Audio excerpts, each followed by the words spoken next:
Shalom, shalom mes bien-aimés, mon nom c'est Elena, j'habite en Suisse et je suis dans le programme des 40 jours que je bénis l'Éternel de l'avoir mis en place. Pendant cette première semaine de repentance, le Seigneur Jésus a fait un travail de fond avec moi en me montrant dans des songes tous mes péchés de l'enfance auxquels je n'étais plus consciente ou auxquels je ne savais même pas que c'est péché. Cet processus a eu lieu pendant des songes. Ça veut dire que je faisais un songe où toute la scène, tous les détails, ils étaient montrés dans ce songe. Je me réveillais, je me repentais, je me recouchais et je faisais encore un songe avec des détails des péchés que j'avais commis. Je me réveillais, je me repentais. À chaque fois que il y avait le rappel de ces péchés, j'avais noté sur un bout de papier tous les péchés. Et à fur et à mesure que je me repentais, je les ai taillés de cette feuille. Je les ai taillés une après l'autre. À la fin de cette succession de songes, il y a eu un dernier songe où je me voyais dans un bâtiment sous forme carrée avec une cour intérieure et toutes les portes étaient fermées sauf deux.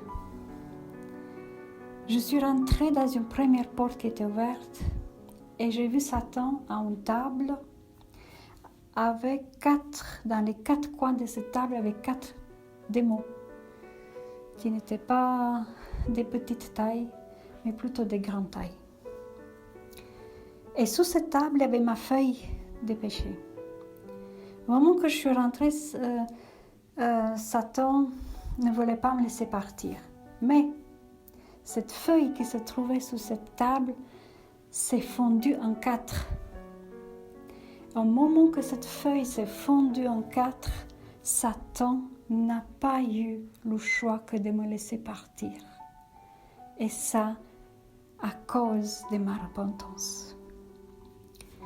Une fois que je suis sortie de cette chambre, il y avait une deuxième chambre, comme je vous ai dit, une deuxième porte.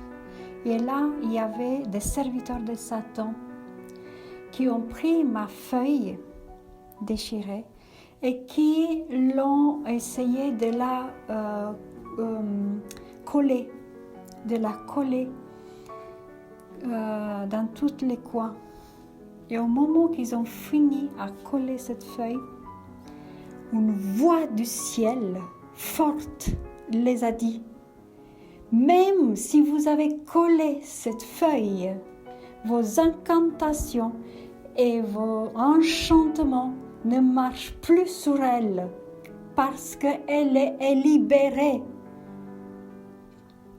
Cette voix était d'une puissance que ces personnes, que je ne connaissais pas d'ailleurs, je ne connais pas leur identité, ces personnes, ils ont pris peur, tellement peur qu'ils sont venus vers moi pour me demander comment j'ai fait, comment je suis sortie, quel est le chemin que j'ai pris, parce que eux aussi veulent le faire, eux aussi veulent s'en sortir. Voilà, c'était la fin du songe. Je me suis réveillée et je donne gloire, gloire, gloire au Seigneur, l'Éternel des armées. Amen.